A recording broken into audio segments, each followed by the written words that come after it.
বলুন তো, আমরা আল্লাহর পছন্দনীয় হতে চাই না অপছন্দনীয় হতে চাই? আমরা সবাই আল্লাহর পছন্দনীয় হতে চাই। যাদেরকে আল্লাহ পছন্দ করেন না, ওই অপছন্দনীয় বান্দাদের অন্তর্ভুক্ত আমরা হতে চাই না। আমরা সরাসরি কোরআন থেকে শুনবো যে কাদেরকে আল্লাহ তাআলা অপছন্দ করেন। 7 শ্রেণীর ব্যক্তিকে আল্লাহ তাআলা পছন্দ করেন না, ভালোবাসেন না। আমরা যেন কখনো তাদের অন্তর্ভুক্ত না হই।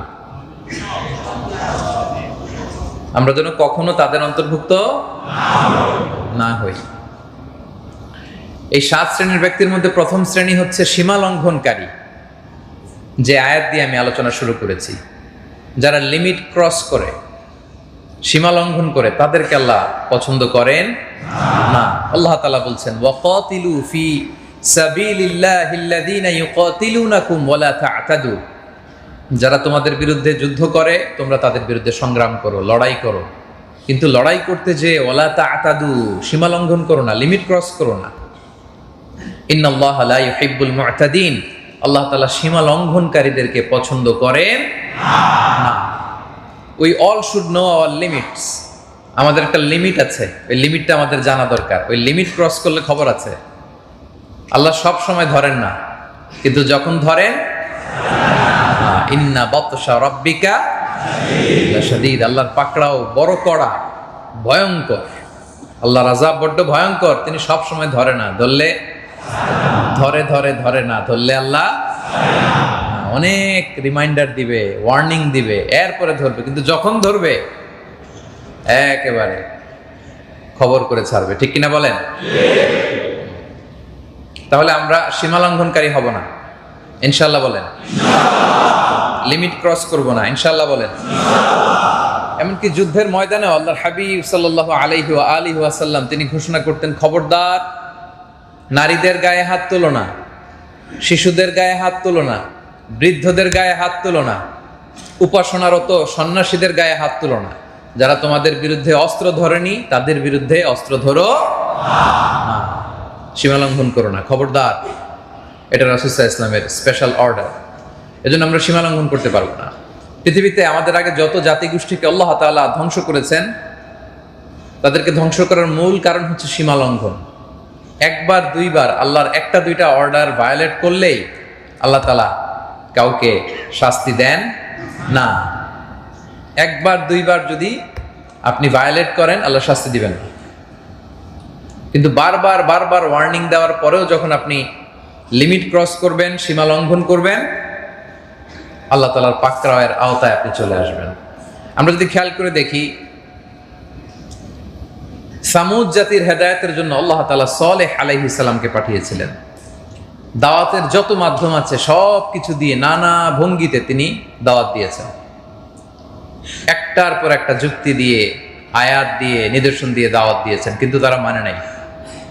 বারবার রিমাইন্ডার দেওয়ার পরেও মানে নাই। এটা কার? এই রেকর্ডিং করতেছে কে? এটা আপনাদের? ওইটাই নিচে না, আমাদের তো এই দুটো সামনে। জি, নামায় ফেলেন। ওটা বারবার কেন বলতে হয়? All mobile should be down, mobile in pocket. কারো মোবাইল দেখতে পারবো না আমি। বারবার সতর্ক করার পরেও যখন কোন জাতিগোষ্ঠী সীমা লঙ্ঘন করে, তখন আল্লাহ শাস্তি দেয়।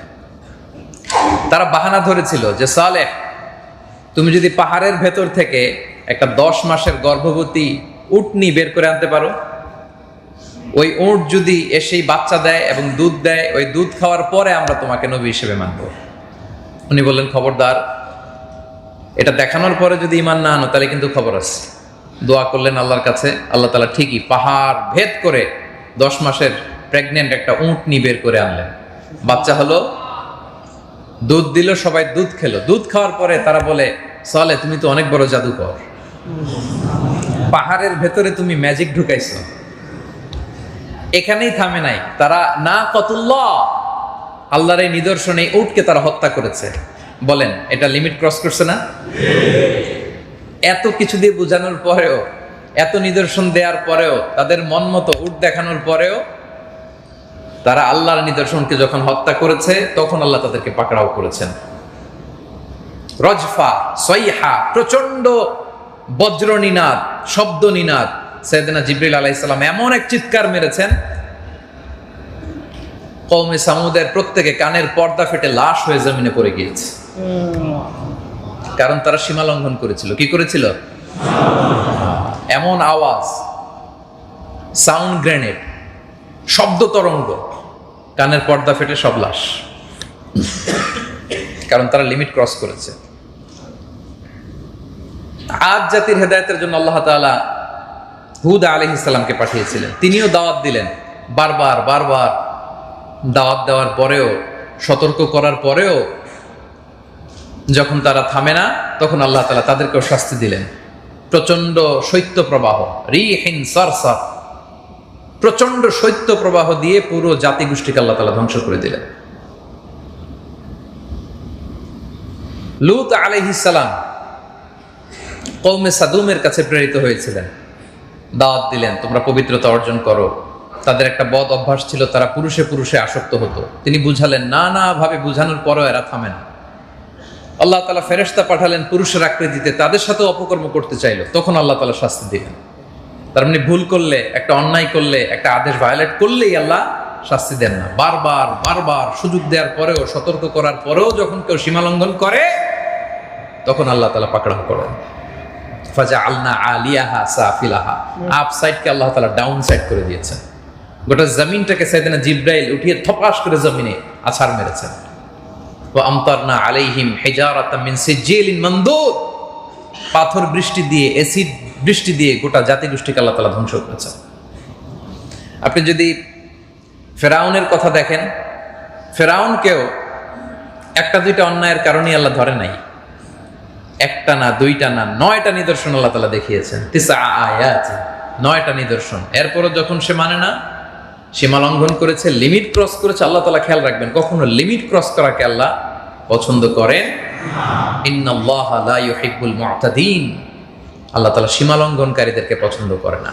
9 বার ওয়ার্নিং দেওয়ার পরেও যখন ফেরাউন শুদ্ধ হয় নাই, শুদ্ধাচারের পথে আসে নাই, আল্লাহ তাআলা তাকে পানিতে ডুবিয়ে মারলেন। ফালইয়াউমা নুনাজ্জিকা বিবাদানিকা লিতাকুনা লিমান খালফাকা আয়া, আল্লাহ বললেন ফেরাউন তোকে ডুবিয়ে মারলাম, আর তোর বডিটাকে আমি গোটা বিশ্বের মানুষের জন্য শুটকি বানিয়ে রাখলাম। সুবহানাল্লাহ পড়বেন না? তাহলে প্রিয় ভাইরা, আমরা যেন সীমা লঙ্ঘন না করি। কুল্লুকুম খাত্তাউন ওয়া খায়রুল খাত্তাইন আত-তাওয়াবুন, আমরা সবাই পাপী, পাপ করলেই আমরা তওবা করব, কিন্তু আমরা সীমা লঙ্ঘন যেন না করি, কারণ আল্লাহ তাআলা সীমা লঙ্ঘনকারীকে পছন্দ করেন। ইন্নাল্লাহা লা ইউহিব্বুল মুআতাদিন। আমরা নানাভাবে, নানা কাজে, নানা ভঙ্গিতে সমাজে সীমা লঙ্ঘন করি। নানা ধরনের সীমা লঙ্ঘন, ক্রসিং দ্য লিমিট আমাদের মাঝে, আমাদের সমাজে আছে না নাই বলেন? আমরা অন্যের অধিকার নষ্ট করে সীমা লঙ্ঘন করি, খারাপ আচরণ করে সীমা লঙ্ঘন করি, আমরা এতিমের হক মেরে দিয়ে সীমা লঙ্ঘন করি, এরকম আছে না নাই বলেন? ভাইয়ের ছেলে মারা গেছে, ভাই মারা গেছে, ভাতিজা বেঁচে আছে, ভাতিজার সম্পদ মেরে দিয়ে আমরা সীমা লঙ্ঘন করি, আছে না নাই? বোনের সম্পদ বোনকে বুঝিয়ে দেই না, ফুফির সম্পদ ফুফিকে বুঝিয়ে দেই না, আছে না নাই?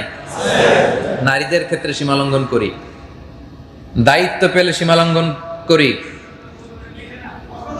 ক্ষমতার চেয়ার পেলে সীমা লঙ্ঘন করি, ঠিক কিনা বলেন? আল্লাহ তাআলা সীমা লঙ্ঘনকে পছন্দ করেন। আল্লাহ সব সময় ধরেন না, কিন্তু যখন ধরেন ছাড়েন না। এজন্য এটা আমাদের জন্য রিমাইন্ডার, কোন ক্ষেত্রে আমাদের জীবনে, পারিবারিক কাজে, সামাজিক কাজে, রাষ্ট্রীয় কাজে আমরা যেন সীমা লঙ্ঘন না করি। আমরা অনেকে ইবাদতেও সীমা লঙ্ঘন করি, আছে না নাই? আল্লাহ রাসূল সাল্লাল্লাহু আলাইহি ওয়াসাল্লাম যেভাবে শিখিয়েছেন ওইভাবে ইবাদত করতে হবে, ওইভাবে সালাত পড়তে হবে, ওইভাবে জিকির করতে হবে, ওইভাবে দোয়া করতে হবে। আপনার মন মতো করলে হবে? দেখবেন বাংলাদেশে দেখা যায় জিকির করতেছে, লাফাচ্ছে, গান গাচ্ছে, এরকম আছে না নাই? এগুলো হচ্ছে ইবাদতে সীমা লঙ্ঘন। এটা করা যাবে? আপনার মন মতো ইবাদত করলে হবে।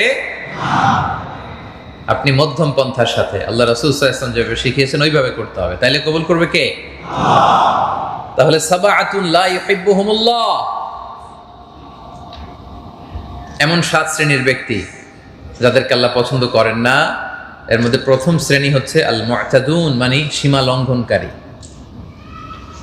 আমরা সীমা লঙ্ঘনকারী হতে চাই না, ঠিক কিনা? তাহলে সীমা লঙ্ঘনকারীকে আল্লাহ তাআলা ভালোবাসেন না বা পছন্দ করেন না। আমরা কখনো কোনোভাবে যেন সীমা লঙ্ঘনের সাথে জড়িত না হই। আল্লাহ তৌফিক দান করুক, আমরা পড়ি আমিন। তাহলে 7 শ্রেণীর মধ্যে 1 শ্রেণীর কথা ক্লিয়ার না সবার কাছে? সীমা লঙ্ঘন করা যাবে না।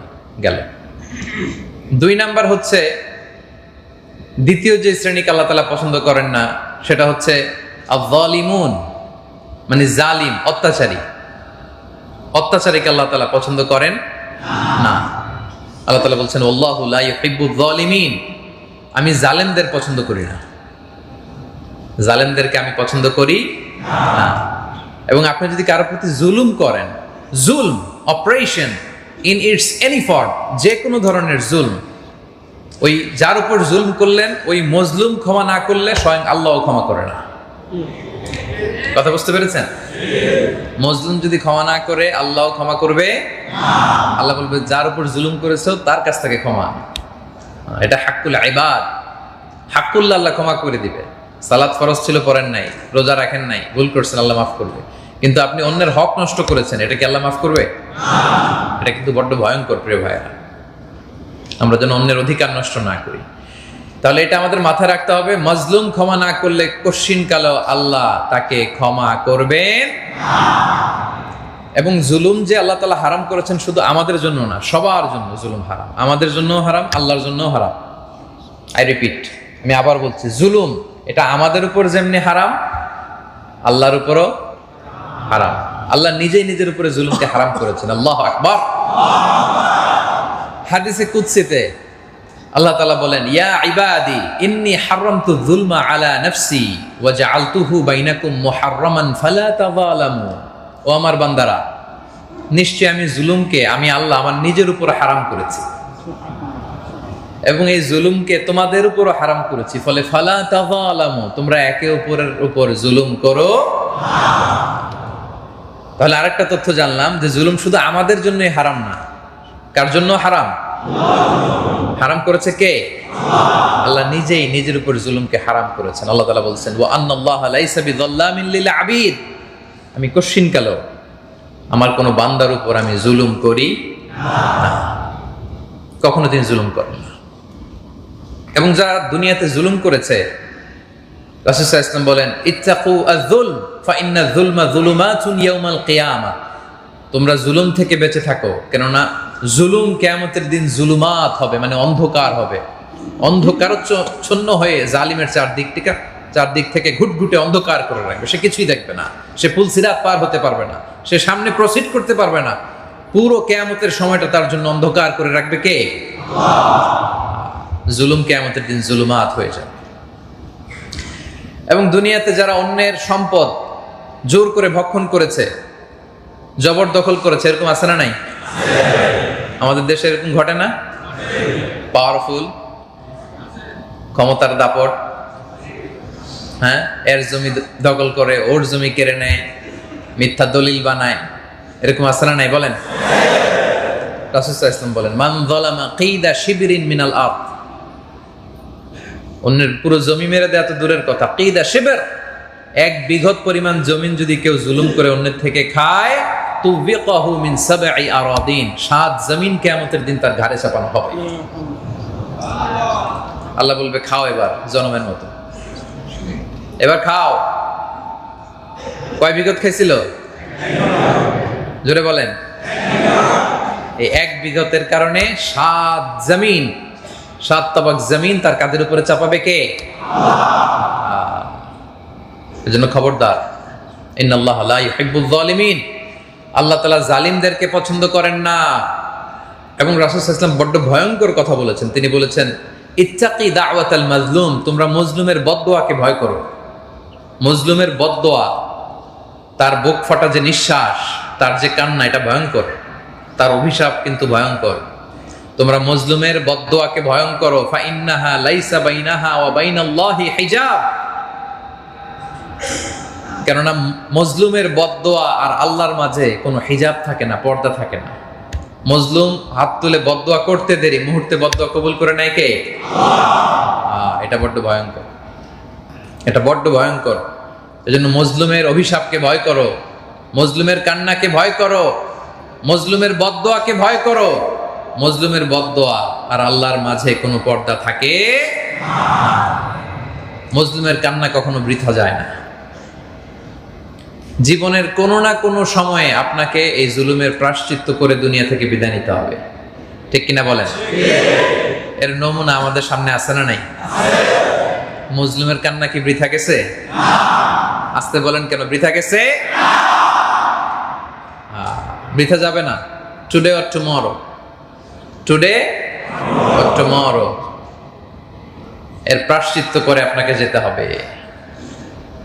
মজলুমের কান্না এত ভয়ঙ্কর, এটা বিস্ফোরিত হয়ে জালিমের গদিকে তছনছ করে দিয়েছে, খান খান করে দিয়েছে। মজলুমের কান্না এটা চারটেখানি কথা না। এজন্য খবরদার, যারা জালিম তাদের জন্য নিদর্শন এটা। জালিম আর নিদর্শন, এই তো আমাদের আশেপাশে তো অনেক ঘটনা ঘটেছে, আমাদের দেশে ঘটেছে, আমাদের পাশে নেপালে ঘটেছে, আমরা তো নিজেরাই দেখলাম, ঠিক কিনা? কেউ হেলিকপ্টার দিয়ে পালিয়েছে, কেউ হেলিকপ্টারের রশিতে ঝুলেছে, ঠিক কিনা বলেন? নেপালে কি হয়েছে দেখছেন? তাইলে জালিমদের খেয়াল রাখতে হবে যে ক্ষমতার গদি আর হেলিকপ্টারের রশি বেশি পার্থক্য নাই। গদি আর রশি কাছাকাছি, সাবধান হয়ে যেতে হবে, ঠিক কিনা বলেন? সাবধান হতে হবে, আমাদের সাবধান হতে হবে। জুলম in its any form, in its any form, এটাকে আল্লাহ বরদাস্ত করবেন না। মজলুমের কান্না কখনো বৃথা যায় না। জীবনের কোনো না কোনো সময় আপনাকে প্রায়শ্চিত্ত করে দুনিয়া থেকে যেতে হবে। এজন্য ইন্নাল্লাহা লা ইউহিব্বুয যালিমিন, আল্লাহ জালিমদের পছন্দ করেন না। আমরা যেন কোনোভাবে কোনো জুলুমের সাথে জড়িত না হই। আল্লাহ যেন কখনো আমাদেরকে জালিম না বানান, আমরা যেন কখনো অন্যের অধিকার নষ্ট না করি। আল্লাহ তাআলা আমাদেরকে তৌফিক দান করুন। তাহলে সাবআতুন লা ইউহিব্বুহুমুল্লাহ, 7 শ্রেণীর ব্যক্তিকে আল্লাহ তাআলা পছন্দ করেন না। এর মধ্যে প্রথমটা কি ছিল? কি ছিল? সীমা লঙ্ঘনকারী, আল্লাহ পছন্দ করেন না। 2 নম্বরে কি? জালিমুন, জালেমদেরকে আল্লাহ পছন্দ করেন না। 3 নম্বরে হচ্ছে অহংকারী। 3 নম্বরে কি? অহংকারী ব্যক্তিকে আল্লাহ পছন্দ করেন না। মনে থাকবে? ইন্নাল্লাহা লা ইউহিব্বুল ফারিহিন, অনেকগুলো আয়াত এসেছে এই ব্যাপারে, আমি একটা বলছি। ইন্নাল্লাহা লা ইউহিব্বুল ফারিহিন, যারা গর্ববোধ করে, অহংকার করে, নিজেকে বড় মনে করে, এই টাইপের লোকদেরকে আল্লাহ পছন্দ করেন না। এজন্য আল্লাহর কাছে দোয়া করবেন, আল্লাহ অহংকার থেকে আমাদেরকে তুমি মুক্ত রাখো, অহংকারের খাঁচা থেকে মুক্ত রেখো আমায় তুমি প্রভু হে। বলেন আমিন। সাইয়েদনা লোকমান আলাইহিস সালাম ওনার ছেলেকে অনেকগুলো চমৎকার চমৎকার উপদেশ দিয়েছিলেন, হাজার হাজার বছর আগের ঘটনা। টাইমলেস অ্যাডভাইস, এত চমৎকার অ্যাডভাইস আপনার পড়লে মনে হবে যে আজকেও দরকার এই অ্যাডভাইসগুলো। প্রতিটা বাবার দরকার তার ছেলের কানে এই অ্যাডভাইস, এই উপদেশমালাগুলো পৌঁছে দেয়া। আজকেও আপনার কাছে জীবন্ত মনে হবে। ওই অ্যাডভাইসের মধ্যে উনি ছেলেকে বলতেছিলেন যে বাবা, ওয়ালা তুসাইর খাদ্দাকা লিন্নাস, তুমি মানুষ থেকে মুখ ফিরিয়ে নিও না, মানুষকে অবজ্ঞা করো না। ওয়ালা তামশি ফিল আরদি মারাহা, আর অহংকার বশত জমিনে, অহংকার নিয়ে দাম্ভিকতার সাথে জমিনে চলাচল করো না। ইন্নাল্লাহা লা ইউহিব্বু কুল্লা মুখতালিন ফাখুর, আল্লাহ কোনো অহংকারীকে পছন্দ করেন না। ছেলেকে শিখাইতে হবে ওয়ালা তুসাইর খাদ্দাকা লিন্নাস, মানুষ থেকে চেহারা ফিরায় নিও না, গণমুখী হও, মানুষমুখী হও, মানুষকে অবজ্ঞা করো না। Be people oriented, be society oriented. আমাদের অনেক ছেলে মেয়েরা মানুষের সাথে মিশতে পারে না, এরকম আছে না নাই? বিশেষ করে দেশের বাইরে যারা বর্ন এন্ড রেইজড, দেশের বাইরে বর্ন এন্ড রেইজড, দেখবেন যে মানুষের সামনে মিশতে পারে না, কথা বলতে পারে না, মেহমান আসলে মেহমানের সামনে টেনে নেওয়া যায় না, এরকম আছে না নাই? আমাদের মনে আছে আমরা যখন ছোট ছিলাম, বাসায় মেহমান আসলে আমরা অনেক খুশি হতাম, অনেক খুশি হতাম। মেহমান আসলে যে তার কাছে যে সূরা, কেরাত, দোয়া, কালাম, কবিতা যা পারি প্রথম আধা ঘন্টা সব শুনে ফেলতাম। কি এরকম ছিল না আগে? প্রথম আধা ঘন্টায় সব শোনায় ফেলতাম। মেহমানরা আমাদেরকে আদর করতো, যাওয়ার আগে কিছু টাকা দিয়ে যেত, কি যে খুশি হইতাম। ওই 5 টাকা, হ্যাঁ, ওই 2 টাকার নোট, সুবহানাল্লাহ। তো মনে আছে যে আমাদের সময়টা এমন ছিল, আমরা মেহমান আসলে খুশি হতাম, কথা বলতাম, গল্প করতাম, কবিতা শোনাতাম, সূরা শোনাতাম, ওনারাও দোয়া করতেন। কিন্তু এখনকার বাচ্চাদের যেটা হয়, মেহমান আসলে এদের সামনে টেনেও নেওয়া যায় না, আছে না নাই? জন্য বাচ্চাদেরকে শিখাইতে হবে, টিউনিং করতে হবে, বুঝাতে হবে যে ওয়ালা তুসাইর খাদ্দাকা লিন্নাস, মানুষ দেখে মুখ ফিরিও না। Be people oriented, be society oriented, মানুষের সাথে মেশো, গণমানুষের সাথে মেশো, ছেলেমেয়েদেরকে শিখাইতে হবে। গরুর পেট থেকে কিছু বের হলে এটা গরু হয়ে যায়, খেয়াল রাখবেন। ছাগলের পেট থেকে বেরোলেই এটা ছাগল হয়ে যায়। বিড়ালের পেট থেকে বেরোলেই এটা বিড়াল হয়ে যায়। কিন্তু মানুষের পেট থেকে বেরোলেও এটা মানুষ হয় না, ওটার মানুষ বানাইতে হয়, ঠিক কিনা? গরুরে কেউ কোনোদিন বলে না তুই গরুর মতো গরু হ, বলে? ছাগলকে কোনোদিন আমরা বলি তুই ছাগলের মতো ছাগল হ? কিন্তু মানুষকেই বলা হয় তুমি মানুষের মতো, মানুষের মতো মানুষ হওয়া বড্ড জরুরি, মানুষ হয়ে ওঠা বড্ড জরুরি। এজন্য সন্তান প্রতিপালনে, প্যারেন্টিং খুব যত্নবান হইতে হবে। আমাদের মায়েদের, বাবাদের শিখাইতে হবে। এই যে লুকমান আলাইহিস সালাম শিখাচ্ছেন, ওয়ালা তুসাইর খাদ্দাকা লিন্নাস, ওয়ালা তুসাইর খাদ্দাকা লিন্নাস, অবজ্ঞা করো না, মানুষ থেকে মুখ ফিরিয়ে নিও না, মানুষের সাথে মেশো। দেখেন, ছেলেকে ভদ্রতা শিখাচ্ছে, ডিসেন্ট ম্যানার শিখাচ্ছে, শিখাইতে হয়। মানুষের কথা কথা বলা শিখতে লাগে 2 বছর, কিন্তু কোথায় কি বলতে হবে এটা শিখতে লেগে যায় আজীবন। এজন্য বাচ্চাদেরকে ধরে ধরে শিখাইতে হয়। রাসূল সাল্লাল্লাহু আলাইহি ওয়াসাল্লাম এরকম অনেক ঘটনা আছে। খেতে বসেছে, এক বাচ্চা এদিক থেকে ধরে ওদিক থেকে, রাসূল সাল্লাল্লাহু আলাইহি ওয়াসাল্লাম বললেন, ইয়া গোলাম সাম্মিল্লাহ কুল বিয়ামিনিক ওয়া কুল মিম্মা ইয়ালিক। এই এরকম করো না, এদিক থেকে ওদিক থেকে না, বিসমিল্লাহ বলো, ডান দিক থেকে শুরু করো, তোমার সামনে যেটা আছে ওইটা নাও, শিখাবেন। রাসূল সাল্লাল্লাহু আলাইহি ওয়াসাল্লামের প্রিয়তম নাতি হাসান রাদিয়াল্লাহু তাআলা আনহু একবার যাকাতের স্তূপ করে রাখা খেজুর নিয়ে খাওয়া শুরু করলো। রাসূল সাল্লাল্লাহু আলাইহি ওয়াসাল্লাম দৌড়ে যে তার মুখ থেকে খেজুর বের করলেন। তিনি বললেন, কিখ কিখ, মানে আমরা যেটা বাংলায় বলি ওয়াক, থু থু, মানে নানা ভাই থু, ফেলে দাও তুমি। আলা তাআলাম আন্না লা নাকুলু সাদাকা, নানা ভাই তুমি জানো না আমরা হাশিমি খানদানের, আমরা সাদাকার খাবার খেতে পারি না, জানো না তুমি? এই যে দেখেন, ধরে ধরে শিখাই দিচ্ছে। ছোট্ট বাচ্চাদেরকে ধরে ধরে শিখাইতে হয়। ছোট্ট বাচ্চারা দেখবেন উল্টাটা করতে পছন্দ করে বেশি, ঠিক কিনা বলেন? ছোট বাচ্চাদের একটা স্বভাব দেখবেন, উল্টা জুতা পরে, ডান পায়ের জুতা পরে আর বাম পায়ের জুতা পরে। এটা কি আপনারা দেখছেন নাকি শুধু আমি একাই দেখছি?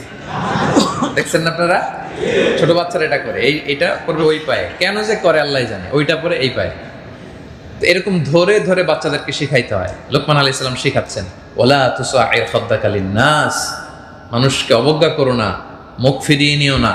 ওয়ালা তামশি ফিল আরদি মারাহা, জমিনে অহংকার বশত চলো না, দাম্ভিকতা দেখিয়ে হাঁটাচলা করো না। কারণ ইন্নাল্লাহা লা ইউহিব্বু কুল্লা মুখতালিন ফাখুর, আল্লাহ কোনো দাম্ভিক অহংকারীকে পছন্দ করেন না।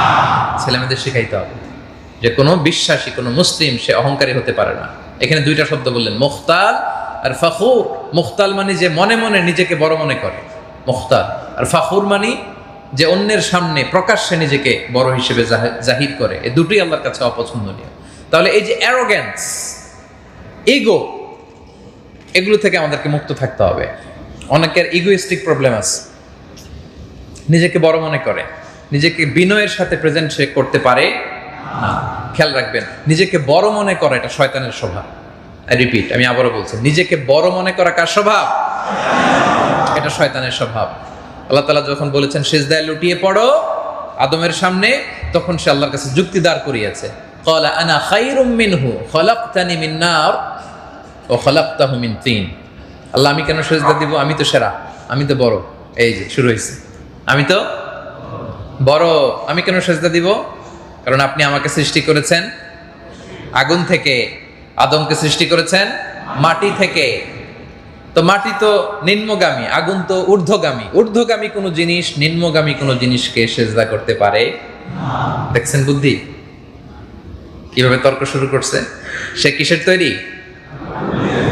আগুনের। আর আদম আলাইহিস সালাম মাটির তৈরি হওয়ার কারণে নাকি সে সেজদা দিতে পারবে? মাটির যে সম্মান এটা সে বুঝতে পারে নাই। মাটি থেকে আদম আলাইহিস সালামকে সৃষ্টি করেছে কে? তুমি মাটির আদমকে প্রথম সৃষ্টি করিয়া ঘোষণা করিয়া দিলে শ্রেষ্ঠ বলিয়া, তাই তো নূরের ফেরেশতা করে আদমকে সেজদা। বলেন, তাই তো নূরের ফেরেশতা করে আদমকে সেজদা। সবার চেয়ে সম্মান দিলে মাটির আদমকে। আল্লাহু আল্লাহু তুমি জাল্লে জালালুহু, শেষ করা তো যায় না গে তোমার গুণগান। আল্লাহু আল্লাহু আল্লাহু আকবার। খলাকতানি মিন নার ওয়া খলাকতাহু মিন তিন। কি যুক্তি? আমি আগুনের, সে মাটির, তো আমি সেজদায় লুটিয়ে পড়তে পারবো না। এই তো ইবলিস হয়ে গেল, এই তো বিতাড়িত হয়ে গেল, এই তো জাহান্নাম থেকে জান্নাত থেকে বহিষ্কৃত হয়ে গেল। তাহলে ওই পথে যেন আমরা না হাঁটি। ওই পথে হাঁটবেন? আমরা কখনো নিজেকে বড় মনে করতে চাই? রাসূল সাল্লাল্লাহু আলাইহি ওয়াসাল্লাম সবসময় নিজেকে ছোট মনে করতেন, এবং তিনি বলতেন, আল্লাহুম্মা জাআলনি শাকুরা ওয়া জাআলনি সাবুরা ওয়া জাআলনি ফি আইনি সগীরা ওয়া ফি আ'য়ুনিন নাসি কাবীরা। আল্লাহ, আপনি আমাকে শুকরগুজার বান্দা বানান। আল্লাহ, আপনি আমাকে ধৈর্যশীল বান্দা বানান। আল্লাহ, আমার চোখে আপনি আমারে ছোট বানান, গোটা বিশ্বের মানুষের চোখে আপনি আমাকে বড় বানান। নিজের চোখে নিজে ছোট থাকতে হবে, তাহলে মানুষের চোখে বড় বানাই দিবে কে? আর নিজেই যদি বলেন আমি কোন হনুরে, আমি কোন, আমি তো অনেক বড়, ওই শয়তানের মতো, তাইলে এটা শয়তানের সুন্নাত পালন হইল, নবীদের সুন্নাত না। নবীরা বিনয়ী আর শয়তান হচ্ছে অ্যারোগেন্ট। নবীরা কি? শয়তান অ্যারোগেন্ট। তাহলে আল্লাহ বলেন, খবরদার, ইন্নাল্লাহা লা ইউহিব্বুল ফারিহিন, ইন্নাল্লাহা লা ইউহিব্বু কুল্লা মুখতালিন ফখুর। আমি অহংকারীকে পছন্দ করি না। তাহলে অহংকারের সাথে আমাদের কোনো সম্পর্ক আছে? এই অহংকার থেকে মুক্ত থাকবো কি করে বলেন? অহংকার থেকে মুক্ত থাকার একটা টেকনিক হচ্ছে আগে আগে সালাম দাও। কি করা? আল্লাহ তাআলা যখন সাইয়েদনা আদম আলাইহিস সালামকে সৃষ্টি করলেন, লাম্মা খালাকাল্লাহু আদামা ওয়া কানা তুলুহু 60 যিরাআন ফালাম্মা খালাকাহু ক্বালা সাল্লিম আলা উলাইকা নাফার ওয়া হুম নাফারুম মিনাল মালাইকাতি জুলুস। আল্লাহ বললেন, এই আদম যাও, ওই ফেরেশতারা বসে আছে, যে একটা সালাম দিয়ে আসো। সৃষ্টির পরেই বলেন নাই যে আদম আমাকে সেজদা করো, বলেন নাই যে আদম সালাত আদায় করো, আদম আমার জিকির করো, না। আদম আলাইহিস সালামকে সৃষ্টির পরে আল্লাহ তাআলা আদেশ করলেন কি করো? বলেন কি করো? কি করো? সালাম দাও। ফেরেশতাদেরকে সালাম দাও। কারণ আল্লাহ তাআলা ভালোই জানেন যে অহংকারের কারণে ইবলিস সে বিতাড়িত হয়েছে, আমার আদম যেন ওই রাস্তায় না হাঁটে। পড়েন সুবহানাল্লাহ। এজন্য আল্লাহ রাসূল সাল্লাল্লাহু আলাইহি ওয়াসাল্লাম ফরমান, আল বাদিউ বিসসালামি বারিউম মিনাল কিবর। আগে আগে যে সালাম দেয় তার হৃদয় থেকে অহংকার মুক্ত করে দেয় কে? আল্লাহ। এজন্য আমরা আগে সালাম দিব। পারবেন? বাসায় গেলে আগে সালাম দিয়ে ফেলবেন নিজেই। স্ত্রীকে আগে সালাম দিন, সন্তানকে আগে সালাম দিন, বন্ধুকে আগে সালাম দিন, ফোন কনভারসেশনে আগে সালাম দিন, বাড়ির দারোয়ানকে আগে সালাম দেন, ড্রাইভারকে আগে সালাম দেন, অফিসের কর্মচারীকে আগে সালাম দেন। আগে আগে সালাম দিয়ে দিবেন। কি বলেন? নাকি বসে থাকবেন যে না আমি তো বড় সাহেব, আমার আগে দেখ, এরকম করবেন না? তাহলে আমরা অহংকারী হতে চাই? যার হৃদয়ে যাররা পরিমাণ অহংকার থাকবে সে আল্লাহর জান্নাতে প্রবেশ করবে লা ইয়াদখুলুল জান্নাতা মান কানা ফি কলবিহি মিসকালু হাববাতিন মিন খারদালিন মিন কিবর। যার হৃদয়ে যাররা পরিমাণ, সরিষার দানা পরিমাণ অহংকার আছে সে আল্লাহর জান্নাতে কশিনকালেও প্রবেশ করবে না। অহংকার সাজে একজনের, আওয়াজ করে বলেন তিনি কে? তিনি অমুখাপেক্ষী, কারো প্রতি মুখাপেক্ষী নন। অহংকার সাজলে তার সাজে, কারো কোনো সহযোগিতা লাগে না, একজন সত্য। এজন্য অহংকার সাজে তা। এজন্য আল্লাহ বলেন, আল কিবরিয়া উরিদাই, অহংকার আমার চাদর, ওয়াল আযামাতু ইজারি, বড়ত্ব আমার লুঙ্গি। কেউ যদি অহংকার করে সে যেন আমি আল্লাহর চাদর ধরে টানাটানি করে, আর যে আমি আল্লাহর চাদর ধরে টানে ওরে আমি জাহান্নামে ফেলবো। আলকাইতুহু ফিন-নারি ফালা উবালি, আই ডোন্ট কেয়ার, আমি ওর জাহান্নামে ফেলবো। I will throw him to the hell fire, I don't care. এজন্য অহংকার সাজে, আওয়াজ করে বলুন একজন সত্তার, তিনি কে? অহংকার আমাদের সাজে না। আল্লাহ বলছেন হাল আতা আলাল ইনসানি হিনুম মিনাদ দাহরি লাম ইয়াকুন শাইআম মাযকুরা। মানুষের একটা সময় ছিল যে উল্লেখ করার মতো মানুষ সে কিছুই ছিল না। প্রত্যেকের জীবনে একটা সময় ছিল যে উল্লেখ করার মতো কিছুই ছিল না, কিছুই ছিল না, উল্লেখ করার মতো সে কিছুই ছিল না। হি ওয়াজ নাথিং। অস্তিত্বহীনতার এক জগৎ থেকে আল্লাহ তাআলা আমাদেরকে অস্তিত্ব আনলেন। আমরা অস্তিত্বহীনতার জগতে ছিলাম, সেখান থেকে আল্লাহ তাআলা দয়া করে আমাদেরকে অস্তিত্ব আনলেন। কিছুই তো ছিলাম না আমরা। একটা সময় আমার কোনো নাম ছিল না, আমার কোনো গ্রাম ছিল না, আমার কোনো অ্যাড্রেস ছিল না, আমার কোনো যশ ছিল না, খ্যাতি ছিল না, কিছুই ছিল না। অস্তিত্বহীনতার জগৎ থেকে অস্তিত্বের জগতে আমাদেরকে আনলেন কে? দুনিয়াতে যখন আসলাম আমরা কেমন ছিলাম খেয়াল করেন তো। কেউ আমার কোলে না নিলে বসতে পারতাম না, না ধরলে আমরা থাকতে পারতাম না, মুখে খাবার দিলে এদিক দিয়ে পড়ে যায়, যার কোলে উঠি প্রস্রাব পায়খানা করে ভরাই দিতেছি একেবারে, ঠিক কিনা বলেন? কি একটা নাজুক সময় কাটায় আসছি আমরা, খেয়াল করছেন? হ্যাঁ, এখনই না কত বড় সাহেব হয়ে গেছেন আপনি, কিন্তু যে ছোট্ট যে ছিলাম, কি একটা নাজুক, করুণ, নির্মম, তুচ্ছ একটা সময়কাল আমরা পার করেছি। কেউ না খাওয়ালে খেতে পারতাম না, না বসালে বসতে পারতাম না। তো এই লোকের কি অহংকার সাজে বলেন? হ্যাঁ, আবার যখন বয়স 80-90-তে যায়, ঘুরে ফিরে আবার একই রকম, যেখানে বসে ওইখানেই নোংরা করে ফেলে, ঠিক কিনা বলেন? আবার সে বয়স যার 90, হেল্প না করলে চলতে পারে না, না ধরলে হাঁটতে পারে না, না খাইয়ে দিলে খেতে পারে না। এই তো আমরা। হাল আতা আলাল ইনসানি হিনুম মিনাদ দাহরি লাম ইয়াকুন শাইআম মাযকুরা। কিছুই তো ছিল না তুমি, তো তোমার কি অহংকার করা সাজে? অহংকার সাজে একজন মহাসত্তার। আওয়াজ করে বলুন তিনি কে? এজন্য আমরা অহংকার করব না। আল্লাহ তাআলা অহংকারীদেরকে পছন্দ করেন। খেয়াল থাকবে? তাহলে কয়টা গেল? 1 নম্বরে কি ছিল? সীমা লঙ্ঘনকারীকে আল্লাহ পছন্দ করেন না। 2 নম্বরে, 3 নম্বরে মনে থাকবে তো নাকি? আচ্ছা, 4 নম্বরে হচ্ছে অপচয়কারীকে আল্লাহ তাআলা পছন্দ করেন না। অপচয় বা অপব্যয় আল্লাহ পছন্দ করেন না। আমরা কি অপচয় করি? হ্যাঁ, করি না? অপচয় করে, এটা আবার সাহস করে বলতেছে যে করি। কি অপচয় করি আমরা? খাওয়া দাওয়ায়। আরব বিশ্বে এটা হয়ে যায়, রাইট? সৌদি আরবেও দেখেছি, সৌদিতে তো খুব দেখেছি, এখানেও অনেক সময় হয়তো এত এত খাবার নিয়ে বসা হয়, বড় বড় ডিশ থাকে, এখান থেকে একটু এখান থেকে একটু একটু লাহাম টাহাম খেয়ে বাকিগুলো ফেলে দেওয়া হয়। খবরদার, এটা বড্ড ভয়ঙ্কর, এটা ভয়ঙ্কর। রিজিক এটা আল্লাহর পক্ষ থেকে কারীম, সম্মানিত মেহমান। এই মেহমানকে আপনি সম্মান না দিলে এই মেহমান আর ঘরে আসবে না। আল্লাহ জন্য আমরা যেন অপচয় না করি। আল্লাহ তাআলা বলেন ওয়া কুলু ওয়াশরাবু ওয়া লা তুসরিফু, তোমরা খাও পান করো কিন্তু অপচয় করবে না।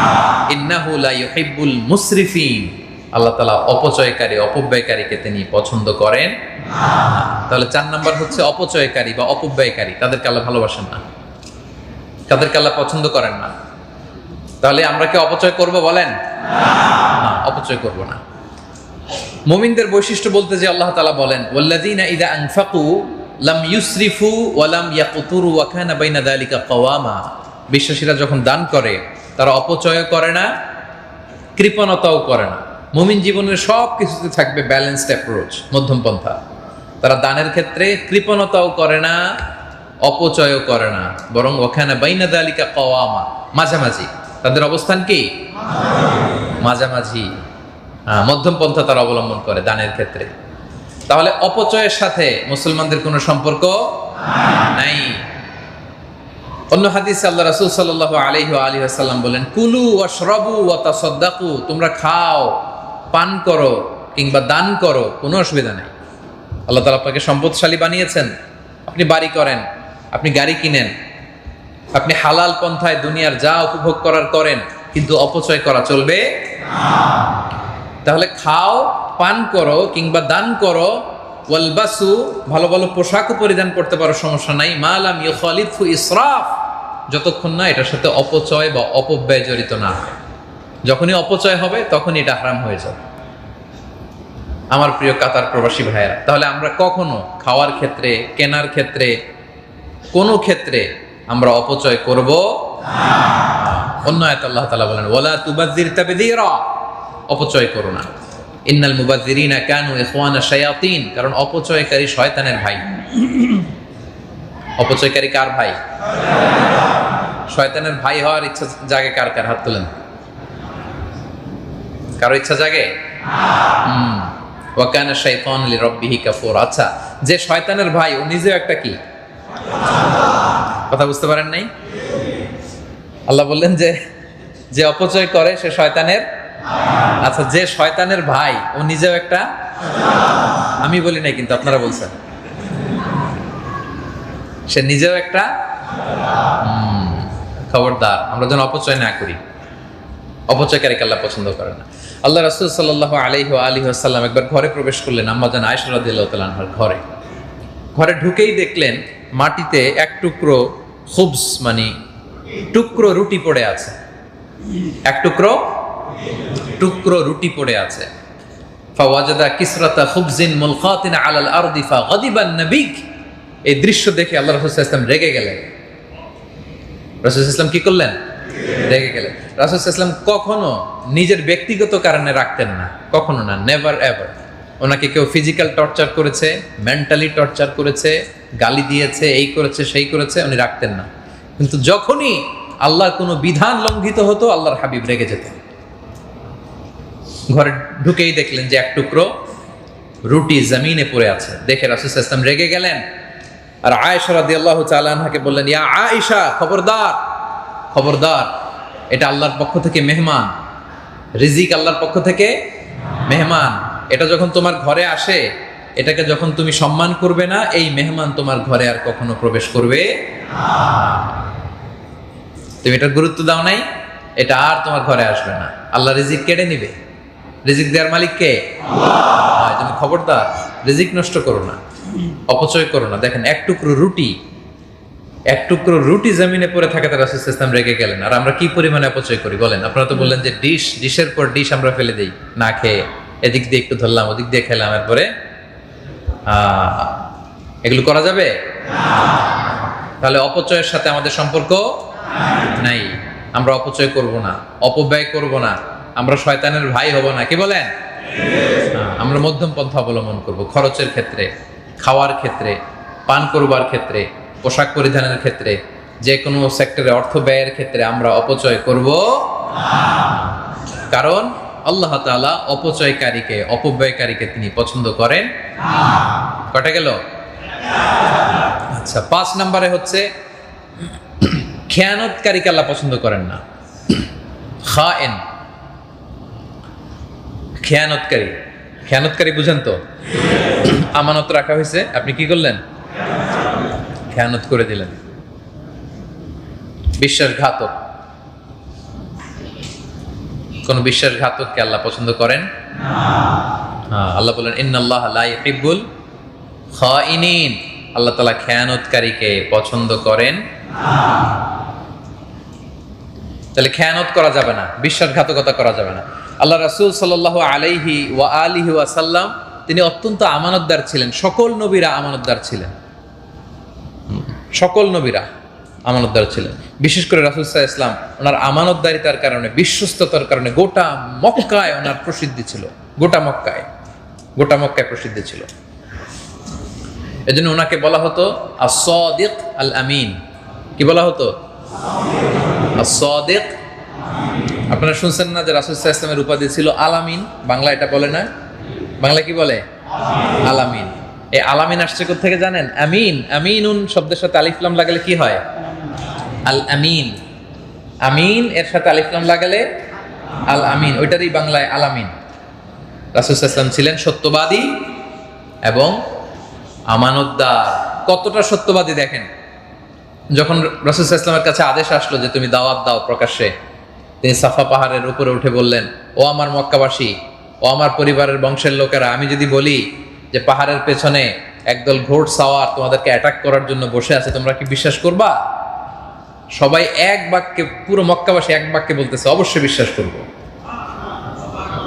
কোনো কথা নাই এখানে, চিন্তা ভাবনার কোনো ব্যাপার স্যাপার নাই। কেন বিশ্বাস করবা?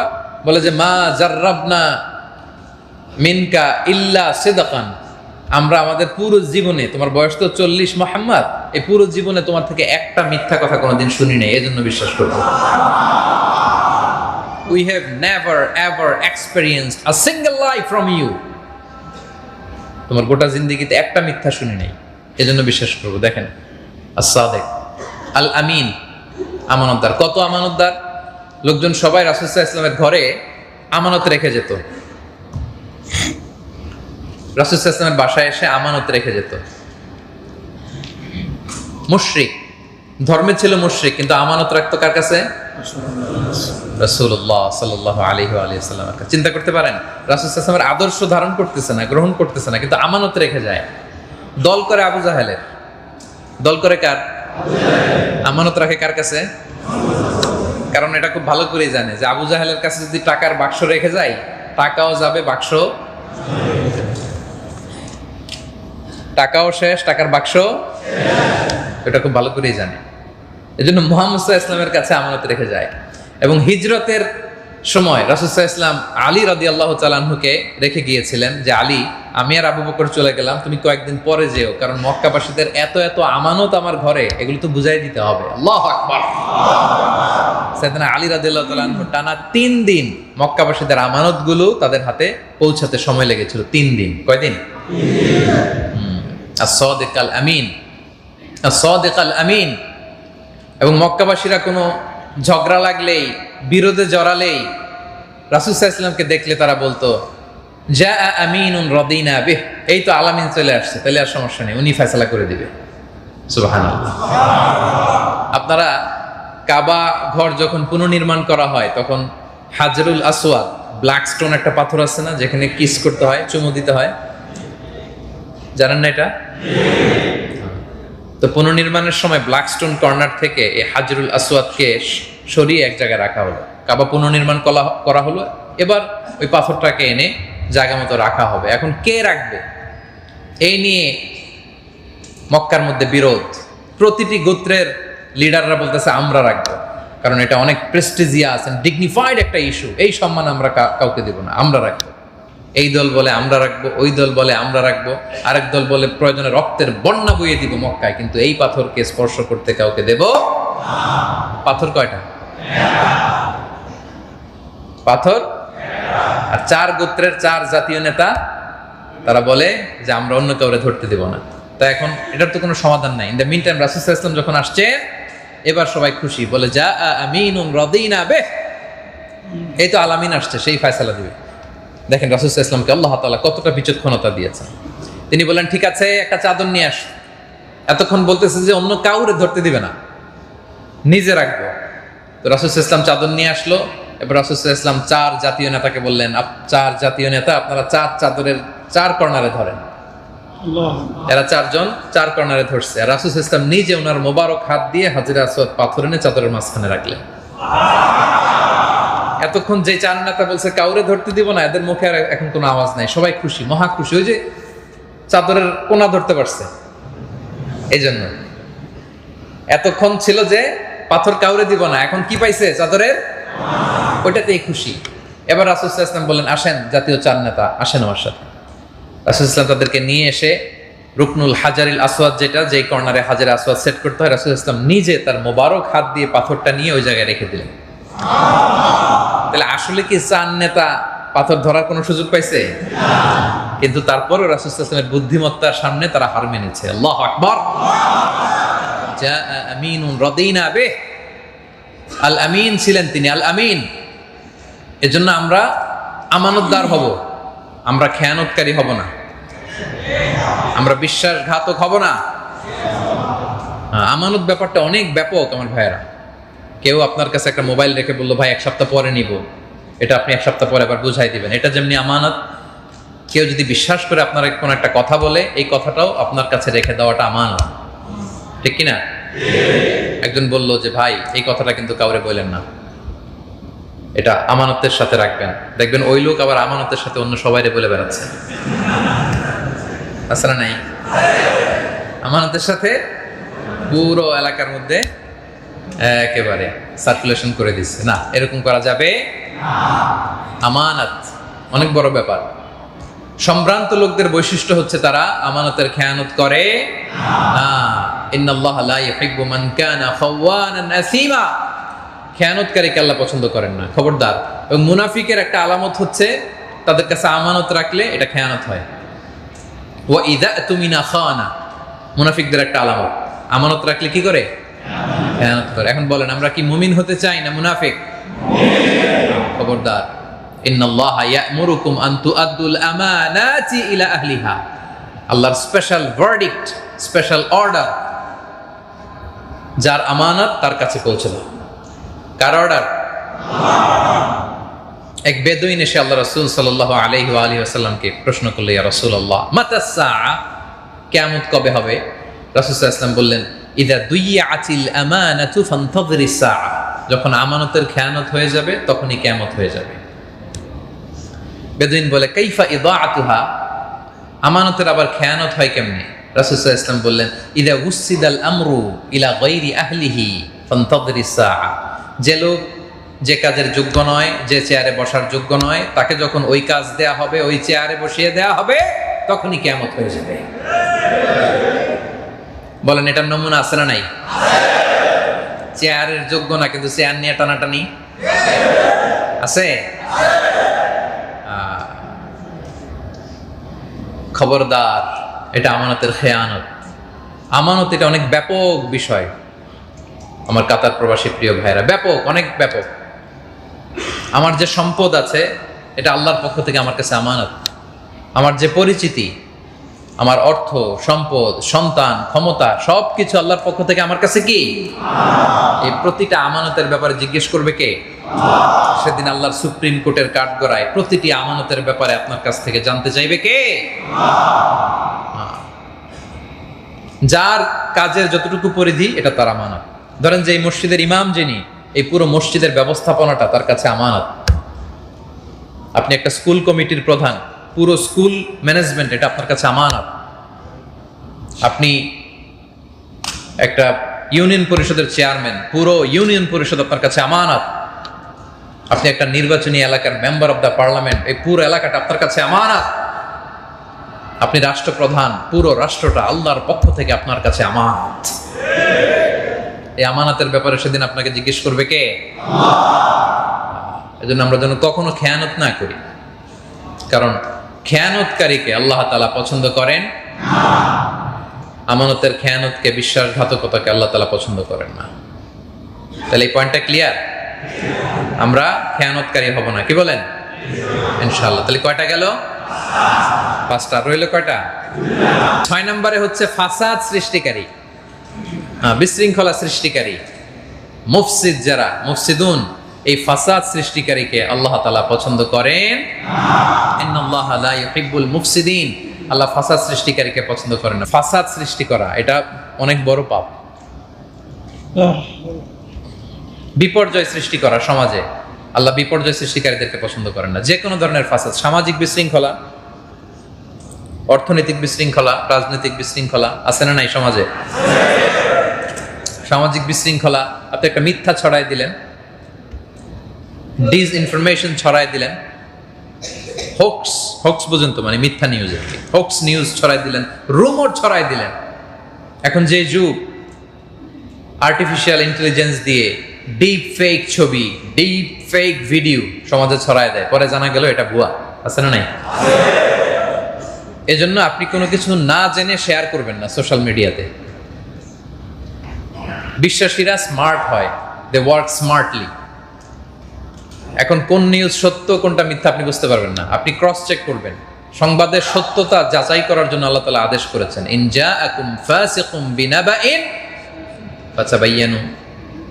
খবরদার, নিউজ একটা শুনলেই শেয়ার দিবেন। আমরা কি করি? নিউজ একটা শুনলেই, এমনকি জাতীয় গণমাধ্যমে মাঝে মাঝে এমন কিছু নিউজ আসে যেগুলো অসত্য, ঠিক কিনা? অসত্য, ভুল। পরে যখন ওনারা জানতে পারে যে আসলে সংবাদটা পরিবেশন শুদ্ধ হয় নাই, সত্য হয় নাই, ওনারাও দুঃখ প্রকাশ করে। এরকম ঘটনা অহরহ ঘটে এখন। কি বলেন, ঘটে কিনা? এই জন্য চিলে কান নিয়ে গেছে শুনলেই আমরা চিলের পিছনে দৌড় দিব নাকি? আগে কি করব? কান আছে কিনা দেখবো। আগে কান আছে কিনা দেখবো, সত্যতা যাচাই করবেন। আপনি সত্যতা যাচাই করার পরে দেখবেন যে যেটা প্রকাশিত হয়েছে সংবাদ, এটার সাথে আসল ঘটনার কোনো মিলই নাই। আছে না নাই? একটা গল্প শুনেছিলাম যে এক লোক বলতেছে যে গতকাল আমি দুপুরবেলায় এই রাস্তার পাশ দিয়ে 7-8টা বাঘ লাফিয়ে লাফিয়ে যেতে দেখেছি। 7-8টা চিতাবাঘ। কয়টা? তো সবাই শুনে অবাক, কিরে এই এলাকায় বাঘ আসবে কোত্থেকে? তো সবাই যে তারে ধরছে, ভাই বলেন কি 7-8টা বাঘ আপনি এদিক দিয়ে দেখছেন? ঠিকঠাক মতো বলেন, কি দেখছেন? কটা দেখছেন? বলে 7-8টা না হলে 2-3টা তো হবেই। প্রথম দেখছিল কয়টা? 7-8টা। এখন সবাই যখন ধরছে, সত্যি করে বলেন কয়টা দেখছেন, কি দেখছেন? তখন বলে সুবিধা করতে পারতেছে না, তো বলে যে 7-8টা না হলেও 2-3টা তো হবেই। 2-3টা বাঘ হবে, এই এলাকায় বাঘ আসবে কোত্থেকে? কি বলেন আপনি? পুলিশ চলে আসছে। তো কয়েকজন পুলিশ যখন এসে তারা জিজ্ঞাসাবাদ শুরু করছে, যে সত্যি করে বলেন কি দেখছেন, কয়টা দেখছেন, ঠিকঠাক বলেন, এখানে লিখতে হবে আমাদের। পরে বলেন আমি এতগুলো দেখিনি, আমি একটা বাঘ দেখছি। কয়টা? একটা বাঘ দুপুরবেলা এখান থেকে আমি নিজে দেখেছি, চাক্ষুষ লাফিয়ে লাফিয়ে এখান থেকে এই রাস্তার এই পার থেকে ওই পার গেছে। তাহলে প্রথমে দেখছিল কয়টা? এরপরে 2-3টা, এরপরে বাঘ। যেহেতু এটা তো বন বিভাগের দায়িত্ব, বন বিভাগের কর্মকর্তারা আসছে, এটা কি বাঘ, ডোরাকাটা বাঘ না চিতা বাঘ না কি দেখছে? পুলিশ আর বন বিভাগ যখন চাইপা ধরছে যে সত্যি করে বলেন আপনি কি দেখছেন, তো বলতেছে যে বাঘের মতো কি যেন একটা দেখলাম গেল দিক দিয়ে।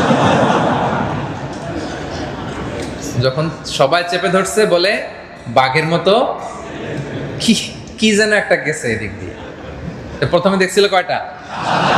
এরপরে এরপরে সবশেষে বাঘের মতো কি যেন একটা গেল। তাহলে দেখেন, আপনি ক্রস চেক, ডাবল চেক যখন করলেন, ঘটনার সত্যতা যখন যাচাই করে নিলেন, তখন দেখলেন মূল ঘটনার সাথে বাস্তবতার কোনো, যেটা বলছে এটার সাথে কোনো মিল নাই। এজন্য রাসূল সাল্লাল্লাহু আলাইহি ওয়াসাল্লামকে আল্লাহ তাআলা বলেছেন, ইন জাআকুম ফাসিকুম বিনাবাইন ফাতাবায়ানু, cross check, verify the correctness of the news. যেন কখনো একটা কিছু শুনলে বিশ্বাস করবেন না, প্রথমেই আগে যাচাই করে নেবেন। কি পারবেন তো? আর যখনই যাচাই বাছাই না করে আপনি শেয়ার দিলেন, আপনার মতো যারা আছে এরা আবার আপনার থেকে শেয়ার দিল, এই মিথ্যা নিউজ, এই ফাসাদ, এই বিশৃঙ্খলা সমাজে ছড়ায় পড়ে। ঠিক কিনা বলে? এরকম বিশৃঙ্খলা সৃষ্টিকারীদেরকে আল্লাহ তাআলা পছন্দ করেন। তাহলে এটা হলো সামাজিক বিশৃঙ্খলা। আপনি যদি অর্থনৈতিক বিশৃঙ্খলার কথা দেখেন, মজুদদারি, কালোবাজারি আছে না নাই? পণ্যের কৃত্রিম সংকট তৈরি করে সমাজে অর্থনৈতিক বিশৃঙ্খলা তৈরি করে একদল, আছে না নাই? দেশের টাকা বিদেশে পাচার করে দেশকে ভঙ্গুর করে দেয় একদল, আছে না নাই? এগুলো অর্থনৈতিক বিশৃঙ্খলা। এগুলো সবগুলো মুফসিদুন। এই মুফসিদিন যারা সমাজে অস্থিরতা, বিশৃঙ্খলা, ফাসাদ যারা তৈরি করে, তাদেরকে আল্লাহ তাআলা পছন্দ করে। এরপরে রাজনৈতিক বিশৃঙ্খলা আছে না নাই? দলান্ধ হয়ে, দেশপ্রেম নাই, গণমানুষের চাহিদার কথা চিন্তা নাই, শুধু নিজের লাভের জন্য আপনি যা মনে চায় করলেন, শোডাউন করলেন, মিছিল করলেন, ভাঙচুর করলেন, অরাজকতা তৈরি করলেন। এগুলোর সাথে ইসলামের কোনো সম্পর্ক, কোন ধরনের ফাসাদ ইসলাম টলারেট করে না। কারণ আল্লাহ তাআলা স্পষ্ট বলেছেন, ইন্নাল্লাহা লা ইউহিব্বুল মুফসিদিন। আল্লাহ তাআলা ফাসাদকারীদেরকে, বিশৃঙ্খলাকারীদেরকে পছন্দ করেন। দেখবেন যে একদল এগুলো করবে, কিন্তু এদেরকে বললে বলে যে আমরাই ভালো কাজ করতেছি, আছে না নাই? এটা রাসূল সাল্লাল্লাহু আলাইহি ওয়াসাল্লামের যুগেও ছিল। ওয়া ইযা কিলা লাহুম লা তুফসিদু ফিল আরদি ক্বালু ইন্নামা নাহনু মুসলিহুন। মুনাফিকদেরকে যখন বলা হতো যে তোমরা জমিনে ফাসাদ সৃষ্টি করো না, বলে আরে ফাসাদ সৃষ্টি করি মানে আমরাই তো ভালো, আমরাই তো সমাজের সবচেয়ে ভালো কাজটা করি, আমাদের চেয়ে শ্রেষ্ঠ কেউ আছে নাকি? আমাদের চেয়ে বড় দেশপ্রেমিক আছে নাকি? আমরাই তো দেশপ্রেমিক, হ্যাঁ, আমরাই তো সবকিছুর অধিকারী, এরকম আছে না নাই? আমরাই ভালো। আল্লাহ বলেন, আলা ইন্নাহুম হুমুল মুফসিদুনা ওয়ালাকিন লা ইয়াশউরুন। সাবধান, জেনে রাখো, ওরাই ফাসাদকারী, ওরাই ফাসাদকারী। এজন্য ফাসাদের সাথে, বিশৃঙ্খলার সাথে আমাদের কোনো সম্পর্ক ইসলাম এই বিশৃঙ্খলাকে টলারেট করে না। ওয়াল ফিতনাতু আকবারু মিনাল কতল, ফিতনা তৈরি করা, ফিতনা সৃষ্টি করা, বিশৃঙ্খলা, অস্থিরতা তৈরি করা, এটা হত্যার চেয়েও জঘন্যতম অপরাধ। কারণ ইসলাম হচ্ছে শান্তির ধর্ম। কিসের ধর্ম? তাহলে বিশৃঙ্খলা, ফাসাদ, এটার সাথে ইসলামের সম্পর্ক নাই। তাহলে 6 নম্বরে যেটা জানলাম, ফাসাদ সৃষ্টিকারী, বিশৃঙ্খলা সৃষ্টিকারীকে আল্লাহ তাআলা পছন্দ করেন না। এই বিশৃঙ্খলা, ফাসাদ, ফিতনা সৃষ্টি থেকে আল্লাহ তাআলা আমাদেরকে হেফাজত করুক, পড়েন আমিন। কয়টা গেল? 7 নাম্বার হচ্ছে মন্দ কথার, বাজে কথা, অশ্লীল কথার প্রচারণা আল্লাহ তাআলা বড্ড অপছন্দ করেন। কেউ যেন অশ্লীল কথা বলে না বেড়ায়, মন্দ কথা বলে না বেড়ায়, খারাপ কোনো কথা বলে না বেড়ায়। যারা এই মন্দ কথার প্রচারক, তাদেরকে আল্লাহ তাআলা পছন্দ করেন না। আল্লাহ তাআলা বলছেন লা ইউহিব্বুল্লাহুল জাহরা বিসসুই মিনাল কওলি ইল্লা মান যালিম। খারাপ কথা, অন্যায় কথা, এগুলো সমাজে স্প্রেড হোক, এটা আল্লাহ চায় না। কেউ যদি মাজলুম হয়, সে বলে কোনো বিষয়, সেটা ভিন্ন কথা, কিন্তু কোনো মন্দ কথার প্রচারণা, প্রসার, স্প্রেডিং সমাজে হোক, এটা আল্লাহ তাআলা পছন্দ করেন না।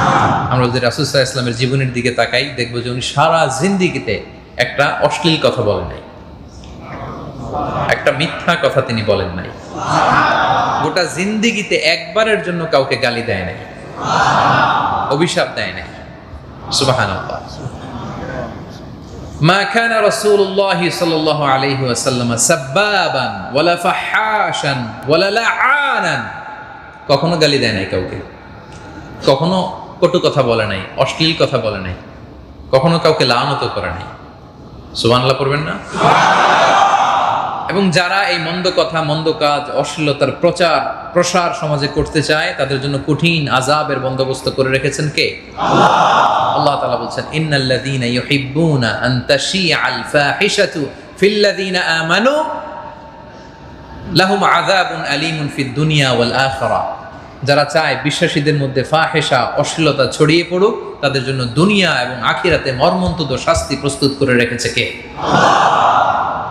বলেন, আমাদের সমাজে অশ্লীলতা আছে না নাই? নানাভাবে, নানাভাবে, নানা ফর্মে এই অশ্লীলতা, নাটকের নামে, গানের নামে, সিনেমার নামে, ওটিটি প্ল্যাটফর্মের নামে, ইউটিউবের নামে, আছে না নাই? অশ্লীলতার ছড়াছড়ি নানা ফরম্যাটে। কাছে আসার গল্প, ক্লোজ আপ ওয়ান, শুনছেন? যে জিনা থেকে আল্লাহ তাআলা দূরে থাকতে বলেছেন, এই জিনার প্রশিক্ষণ হয় ওখানে। ক্লোজ আপ ওয়ান, কাছে আসার গল্প। আল্লাহ বলেছেন কাছেও এসো না, ওয়ালা তাকরাবুস, আর ওরা প্রোগ্রামের নাম দিয়েছে কাছে আসার। তোমাকেই খুঁজছে বাংলাদেশ। যেই নারী যত বস্ত্রহীন হতে পারে, সে নাকি তত সাহসী নারী। নাউজুবিল্লাহ পড়বেন না সবাই?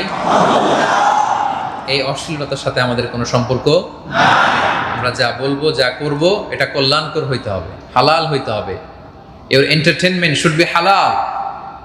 Your entire life should be halal. আমরা যা করব হালাল দিয়ে করব, কারণ হালালে বরকত দিয়েছে কে? আল্লাহ। রাসূল সাল্লাল্লাহু আলাইহি ওয়াসাল্লাম বলেন, মান কানা ইউমিনু বিল্লাহি ওয়াল ইয়াউমিল আখির ফালইয়াকুল খায়রান আও লিয়াসমুত। যে আল্লাহ বিশ্বাস করে, আখিরাতে বিশ্বাস করে, সে যেন ভালো কথা বলে, কল্যাণকর কথা বলে, অথবা চুপ থাকে, অথবা চুপ থাকে। তাহলে কোনো অশ্লীলতার সাথে, মন্দ কথার সাথে আমাদের কোনো সম্পর্ক নাই। আল্লাহ তাআলা আমাদের সবাইকে হেফাজত করুক, আমরা পড়ি আমিন। তাহলে কয়টা গেল প্রিয় ভাইরা? 1 নম্বরে কি ছিল? মনোযোগ আছে না? কি জন্য মোবাইল পকেটে ঢুকাইছে এবার বুঝতেছেন? এখন এটা ক্লাস হয়ে গেছে, একটা কি হয়ে গেছে? জিজ্ঞেস করতেছি, সব ফরফর করে বলে দিতেছি। আর যদি মোবাইল নিয়ে ভাবিরা দেখাইতে নেই যে দেখো আচারি হুজুর, তাইলে আলোচনাও শেষ, পয়েন্টও সব শেষ। এজন্য তাফসীর প্রোগ্রামগুলোকে এরকম ক্লাসের সিস্টেমে নিয়ে আসতে হবে। ভেরি ইন্টারেক্টিভ সেশন হইতে হবে, 1 to 1, brain to brain connectivity হইতে হবে। আপনি মোবাইল নিয়ে এদিক সেদিক করলে তো আপনার সেই সংযোগায়ন, মনোদৈহিক সংযোগায়নটা হয় না।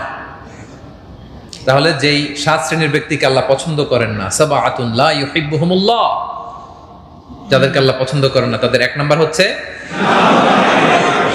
অহংকারীকে পছন্দ করেন না। 2 নম্বরে জালিম, জালিম অত্যাচারীকে আল্লাহ পছন্দ করেন না। 3 নম্বরে দেখছেন সব মুখস্থ। জি 3 নম্বরে কি? অহংকারী ব্যক্তিকে আল্লাহ তাআলা পছন্দ করেন না। 4 নম্বরে অপচয়কারী, অপব্যয়কারী ব্যক্তিকে আল্লাহ পছন্দ করেন না। 5 নম্বরে খেয়ানতকারী, বিশ্বাসঘাতকতা করা, খেয়ানত করা, এটাকে আল্লাহ পছন্দ করেন না। 6 নম্বরে ফাসাদ সৃষ্টিকারী, তো পুরো কম্পিউটারের ব্রেন দেখা যায়। আলহামদুলিল্লাহ। 7 নম্বরে মন্দ কথার প্রচারকারী, অশ্লীল কথা, মন্দ কথা, এগুলোর প্রচারকে আল্লাহ পছন্দ করেন না। এগুলোর সাথে আমাদের সম্পর্ক আছে? এগুলোর সাথে আমরা নিজেদেরকে জড়াবো? এগুলো থেকে আমরা বেঁচে থাকবো ইনশাআল্লাহ বলেন। হাত উঁচু করেন, আমি এক একটা বাক্য বলবো, বাক্য শেষে বলবেন ইনশাআল্লাহ। আমরা সীমা লঙ্ঘন করব না, আমরা জুলুম করব না, আমরা অহংকারী হব না, আমরা অপচয় করব না, আমরা খেয়ানতকারী হব না, আমরা সমাজে ফাসাদ বিশৃঙ্খলা সৃষ্টি করব না, আমরা কোনো অশ্লীলতা মন্দ কথাকে সমাজে প্রচার করব না। আল্লাহ তাআলা আমাদের সবাইকে কথাগুলো বোঝার আমল করার তৌফিক দান করুন। হাযা মা ইনদি ওয়াল ইলমু ইনদাল্লাহি আলাইহি তাওয়াক্কালতু ওয়া ইলাইহি উনীব। সুবহানাকাল্লাহুম্মা ওয়া বিহামদিকা আশহাদু আল্লা ইলাহা ইল্লা আনতা আস্তাগফিরুকা ওয়া আতুবু ইলাইক। মাশাআল্লাহ, অনেক সুন্দর সুশৃঙ্খল ভাবে আজকে আপনারা আলোচনা শুনেছেন। আমি আবারও অন্তরের অন্তঃস্থল থেকে ধন্যবাদ জানাই, মোবারকবাদ জানাই। উঠবেন না, কথা ছিল কেউ উঠবেন না। কে কে উঠতেছে আমি দেখতেছি, ওই যে বসুন। 2 মিনিট, 2 মিনিটের মধ্যে এখনই আমরা একসাথে বিদায় নিব, খুব সুশৃঙ্খল ভাবে বিদায় নিব ইনশাআল্লাহ। আমার প্রিয় ভাইরা, আল্লাহ তাআলা কাতারে আমাদের রিজিকের ব্যবস্থা করেছেন, আলহামদুলিল্লাহ পড়েন। এজন্য কাতার গভর্নমেন্টের প্রতি আমরা শুকরিয়া জানাই।